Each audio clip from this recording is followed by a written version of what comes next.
और गरीबों को महंगाई से राहत दिलाने का काम करेंगे। हरियाणा अपराध मुक्त बनाने का हमारी कोशिश होगी। नशा मुक्ति खत्म करने का काम भी हमारी सरकार करेगी। फिलहाल कमल गुप्ता कहते थे कि मैं हिसार को इंदौर जैसा साफ सुथरा बना दूंगा, कहीं दिखाई दिया? देखिए, वो तो आप ज्यादा बता सकते हो, आप सारा शहर में घूमते हो, पूरा हरियाणा घूमते हो, आपसे ज्यादा कोई छाननी नहीं। मुझसे ज्यादा तो आप गली मोहल्ले में, मील गेट में, बारा नगर में, शिव कॉलोनी में, ऋषि नगर में, शांति नगर में, आप बाजारों में जाकर देखो, आपको पता लग जाए गंदगी के ढेर लगे हुए। भारत नगर में गंगा जमुना सीवरेज के पानी 2-3 महीने से लगातार सड़कों पे बह रहा है, कोई सुनाई नहीं। पार्कों की हालत बद से बदतर है, गंदगी के जगह जगह ढेर लग रहे हैं। सिर्फ फर्जी बिलिंग, लूटपाट का धंधा जी इन्होंने बना रखा है। मैं एक बात पूछता हूँ, एक हरियाणा में ऐसा महकमा सरकारी बता दो जहां बगैर रिश्वत काम होता हो। तहसील में दलाल छोड़ रखे हैं, नीचे वो जब तक लिख के नहीं देंगे जब तक वो रजिस्ट्री नहीं होती। आबकारी कराधान विभाग, सेल टैक्स विभाग, यहाँ तक कि मार्केट कमेटी, फूड विभाग, सैंपल विभाग, मैं किस किस का नाम लूं, कटे कटे रहूं। सारा डंगा ही घोटाला का चल रहा है हरियाणा के अंदर। तो भाई लोग माल खा खा के, मलाई खा के चाट गए, और जनता गर्मी में, सर्दी में, आंधी में धक्के खा रहे। छोटे छोटे काम के लिए बड़ी शर्म आती है जब हम इस हरियाणा के साथी, हरियाणा के यहाँ हमारा परिवार है, हम क्या करें, ऐसी स्थिति। फिलहाल कांग्रेस की बात की जाए तो कांग्रेस किन किन मुद्दों पर ये चुनाव लड़ रही है? कांग्रेस तो महंगाई, उसको कम करेंगे।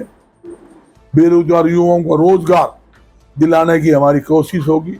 2,07,000 सरकारी पद खाली पड़े हैं, उनको भर्ती करेंगे। प्राइवेट सेक्टर के माध्यम से रोजगार देंगे। पूछो क्यों देंगे? जब देंगे कि हम हरियाणा में व्यापार में उद्योग बढ़ाने का काम करेंगे, हर व्यापारी को राहत देंगे। कोई भी विभाग का अधिकारी मेरी व्यापारी की दुकान और फैक्ट्री में घुसने नहीं देंगे। सैली कलम से कानून बनाएंगे, इंस्पेक्टरी राज से मुक्ति, उद्योगपतियों को राहत देंगे, नए नए उद्योग लगाएंगे, उनके माध्यम से रोजगार देने की हमारी पूरी कोशिश हरियाणा के अंदर होगी। और ये दोनों अनेकों और चीजें हैं, प्रॉपर्टी आईडी बताई, परिवार पहचान पत्र बताया, सब्जी फल के ऊपर इस निकम्मी सरकार ने मार्केट फीस लगा दी, महंगाई बढ़ाकर गरीबों को मुंह का निवाड़ा छीनने का काम किया, उससे राहत देंगे। जो दाल हमारे समय के अंदर 50 रुपए किलो होती थी, आज वो 160 रुपए किलो दाल है। सरसों का तेल जो 55 रुपए लीटर होता था, आज आपके सामने 170 रुपए लीटर सरसों का तेल हो गया। जो दूध 21 रुपए लीटर हमारे समय में 14 के अंदर था, आज 70 रुपए लीटर पार हो गया। जो 400 रुपए रसोई गैस सिलेंडर था, आज 900 रुपए पार हो गया। इन चीजों से राहत दिलाना का हमारा काम है। रसोई गैस सिलेंडर 500 रुपए देंगे, बुढ़ापा पेंशन 6,000 रुपए, ताई को भी 6,000, ताऊ को भी 6,000, जोड़े को 12,000 रुपए। बल्ले बल्ले होगी नहीं होगी, फिलहाल ठाठ कर देंगे। फिलहाल मैं बात करूं, बीजेपी ने 2 महीने में आनंद फानंद में इतनी स्कीमें बोली है, कोई पूरी हो पाएगी? क्या लगता है उसका इलेक्शन में फर्क पड़ेगा? मैं आपसे ही पूछ लेता हूँ, एक स्कीम बता दो जो मुख्यमंत्री ने घोषणा करी हो, एक भी स्कीम लागू हुई हो, एक का नाम तो बता दो ना।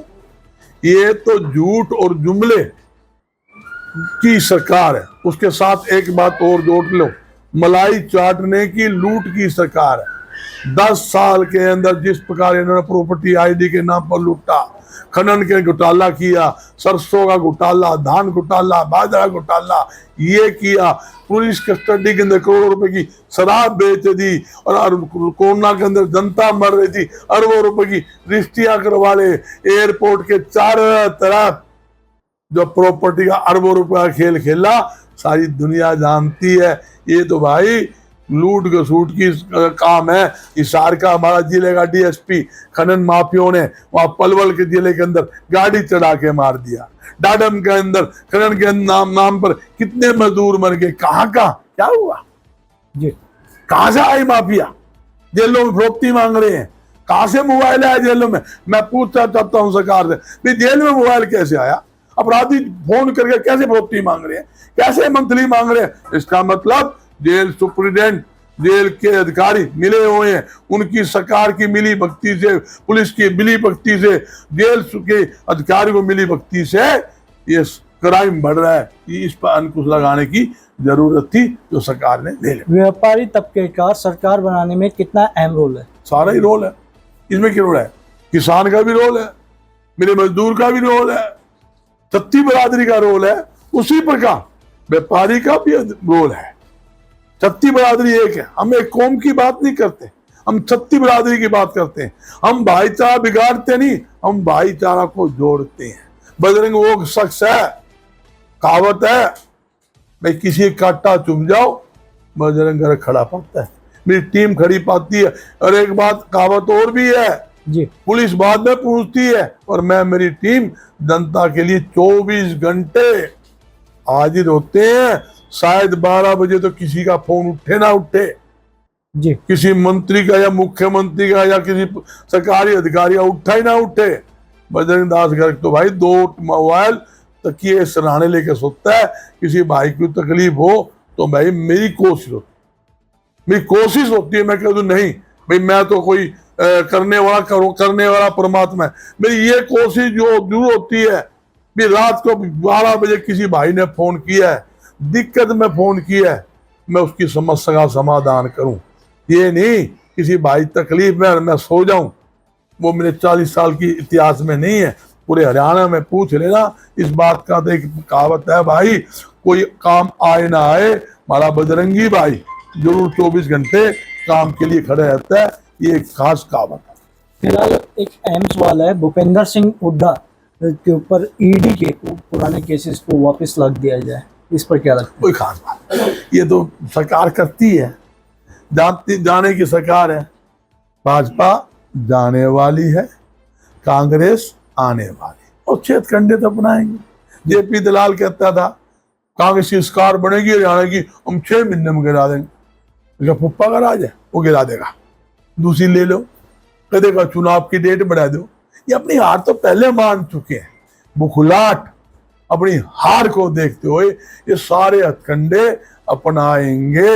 ये भी हो सकता है आप जैसे मीडिया वाले कोई विपक्ष नेताओं की कोई अच्छी खबर दिखा दे, आप लोगों को भी चूड़ी चढ़ाने वास्ते झूठे पर्चे दर्ज करके, अभी नहीं आप सोशल मीडिया में गलत प्रचार कर रहे हो, ये कुछ भी कर सकते हो आप। हर एक आदमी जानता है, हर एक आदमी की आवाज दबाने की, गला घोटने का काम भारतीय जनता पार्टी सरकार ने किया। आखिरी सवाल सर, यदि बजरंग दल को मौका मिलता है इस साल से, तो किस प्रकार से वो अपने आप को उतारेंगे? देखो, मौके की बात तो जनता है, जनता ही विधायक बनाती है, जनता ही मंत्री बनाते हैं, जनता ही मुख्यमंत्री बनाते हैं। जो अगर जनता ने मौका दिया, जनता का आशीर्वाद 24 घंटे मेरे साथ है।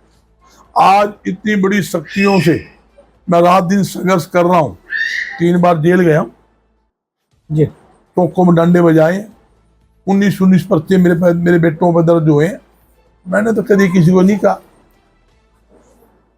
वो भी किशन जन्मभूमि है भाई, वहां जाकर आए। मैं एक ही बात कहना चाहूँ, जनता का आशीर्वाद हुआ, जो कोई काम होगा जनता के कहने से ही होगा। ये नहीं घर बैठे ऑर्डर कर दिए। जिस एरिया की समस्या होगी, मैं आपके चैनल पर कहता हूं, चुनाव के बाद टोक लेना, उसी एरिया के अंदर सारे अधिकारी बुलाऊंगा, उसी एरिया की पंचायतों को बुलाकर उनको आमने सामने समस्या नोट कराऊंगा। भाई ये अधिकारी है, ये पंचायत है, तालमेल करके अपनी समस्या का खत्म करवा लो। जो अफसर काम नहीं करेगा उसको मैं हिसार में रहने नहीं दूंगा। उसको भाई 3 घंटे के अंदर मुंह समझ लो, या तो घर बैठाऊंगा या मैं बात पहुंचाऊंगा।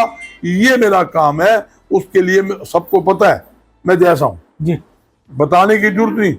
मुझे तो काम प्यारा है, मुझे जनता प्यारी है। मुझे ये नहीं किसी अफसर को 2 रुपए की बिगाड़ देनी हो। आज तक मैंने शहर में चंदा कौन लिया, 40 साल हो गए हमने व्यापार जाते ने।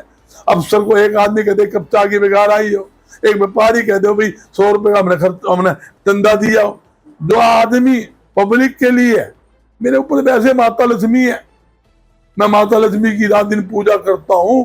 भाई माता लक्ष्मी की ऐसी कृपा है, सभी देवी देवताओं की कृपा है और ऐसी शक्ति देवी देवताओं ने दे रखी है कि मैं जो काम करता हूँ उसमें 24 घंटे मुझे फतेह ही फतेह मिलती है। मैंने जिंदगी में कभी मुड़ के नहीं देखा। ये कितनी बड़ी शक्ति गुणी हो।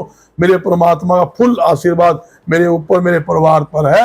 मैं उनका पूरा जी मेरे पर कृपा बरस रही है, मैं इसमें कोई दो है। फिलहाल तमाम मुद्दों पर देखा बजरंग दल जी की राय, और फिलहाल इन्होंने साफ कहा है कि बीजेपी सरकार पूरे तरीके से फैल रही है अपने कार्यकाल में, और जो हरियाणा में क्राइम है वो चरम सीमा पर पहुंच गया है। और फिलहाल जब कांग्रेस आती तो जितनी भी समस्या हैं पहली ही कलम से उनको खत्म कर दिया जाएगा। फिलहाल आपकी क्या राय है कमेंट में जरूर बताएं और देखते रहें रवि कुमार की रिपोर्ट।